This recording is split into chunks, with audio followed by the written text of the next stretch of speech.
Reading. 1. What are the benefits of reading regularly? Reading regularly can improve your vocabulary, comprehension, and critical thinking skills. It can also help you learn about new topics and perspectives and provides entertainment and relaxation. 2. What are some tips for choosing a book to read? Consider your interest, reading level, and the length of your book. You can also ask for recommendations for friends, librarians, and online resources. 3. What is the difference between fiction and non-fiction?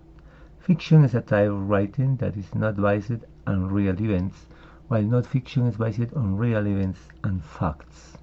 4. What are some common reading comprehension strategies? Some common strategies include preview text, making predictions, asking questions, summarizing, and making connection to your own experiences. How can I improve my reading speed? Practice reading regularly. Focus on understanding and main ideas, and avoid vocalizing, reading the word silence in your head. 6. What is the importance of reading aloud? Reading aloud can help you improve your pronunciation, fluency, and comprehension. It can also make reading more engaging and enjoyable. 7. How can I make reading a habit? Set aside dedicated time for reading, find comfortable reading environment, and choose books that you are interested in. You can also join a book club or reading challenge to stay motivated. 8. What are some resources for finding books to read?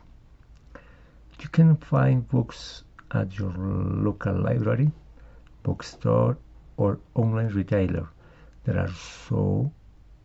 are also many online resources and offer free ebooks and audiobooks. 9. How can I get the most out of reading a book?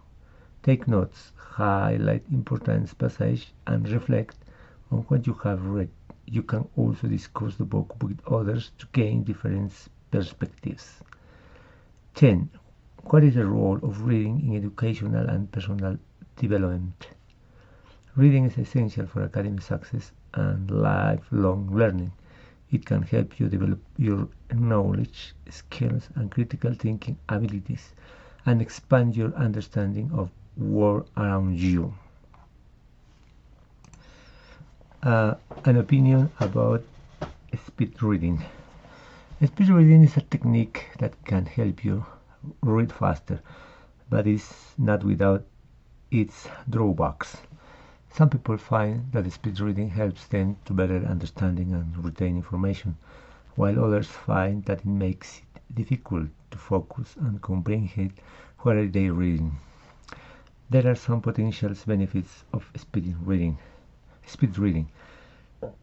Increased reading speed. Speed reading can help you to read up to 3 times faster than you normally would.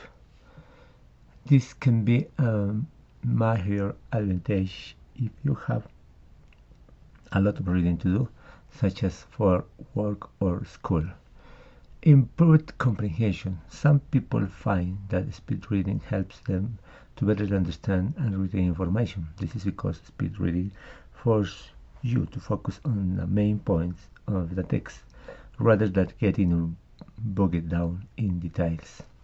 Increasing productivity. If you can read faster, you can get more done in less time. This can be a major advantage in both your personal and professional life. Here are some potential drawbacks of speed reading. Decreasing focus. Some people find that speed reading makes it difficult to focus on the text. This can lead to decreased comprehension and retention.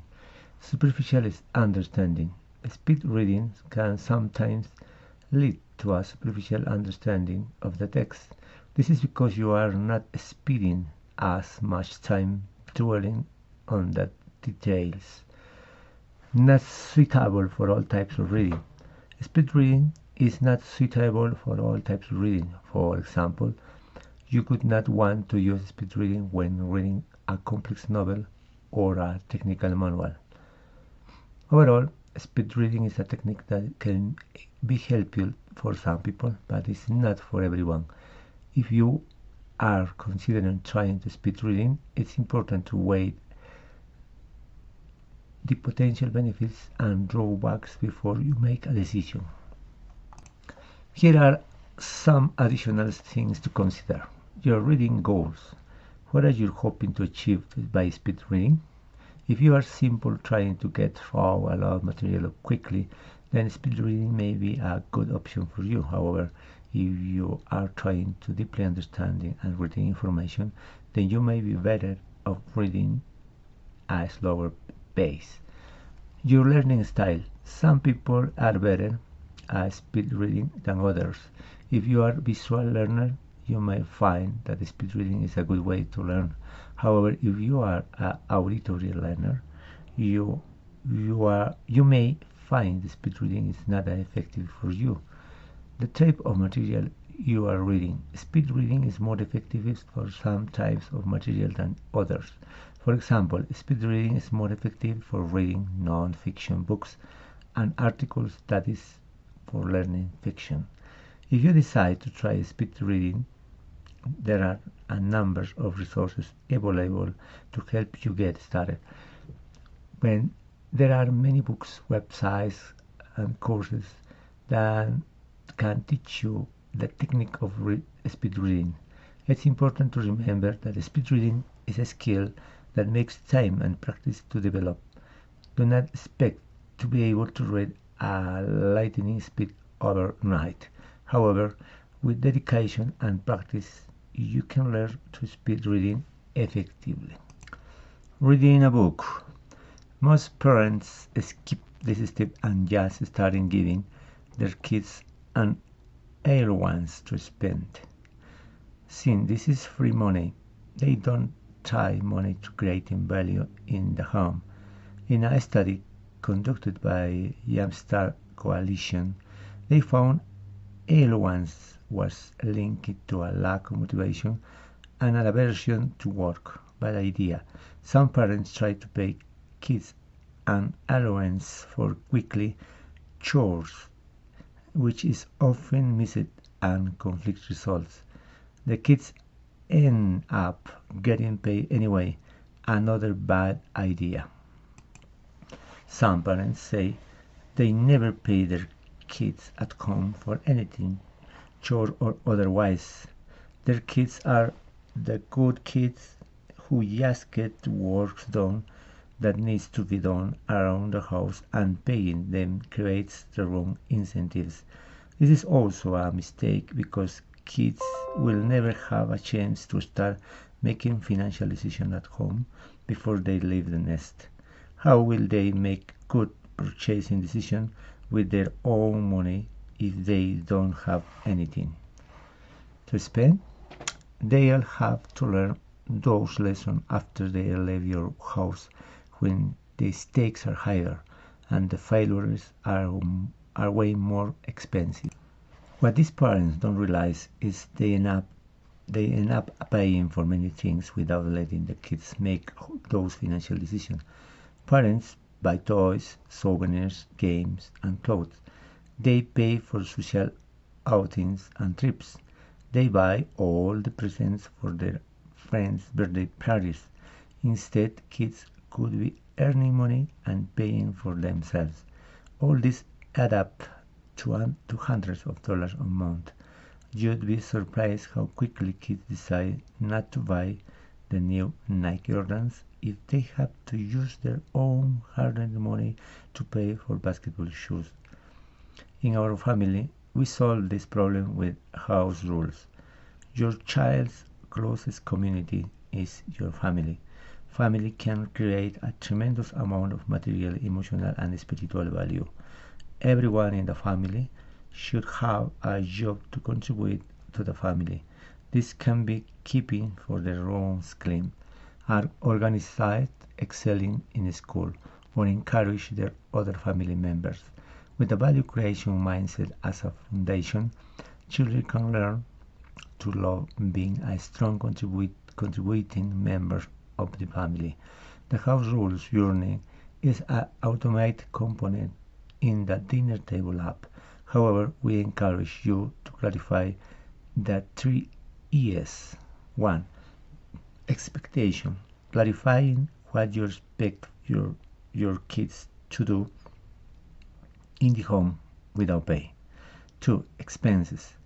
Listen the expenses that your kids are now in charge of paying for. 3. Extra pay. Creating home gigs, a list of ways that your kids can earn extra money and home to cover their spending list. We categorize as action gigs and brain gigs. 1. Expectation list for your children. Roles in the home. First, parents decide what chores need to be done for free.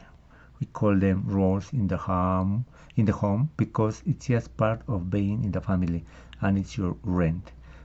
These are things like brushing their teeth, getting dressed, making their bed, cleaning the room, doing dishes, and taking out of the trash. You have to do those things for free to live under our roof, and only then can you start to earn money to pay for your expenses.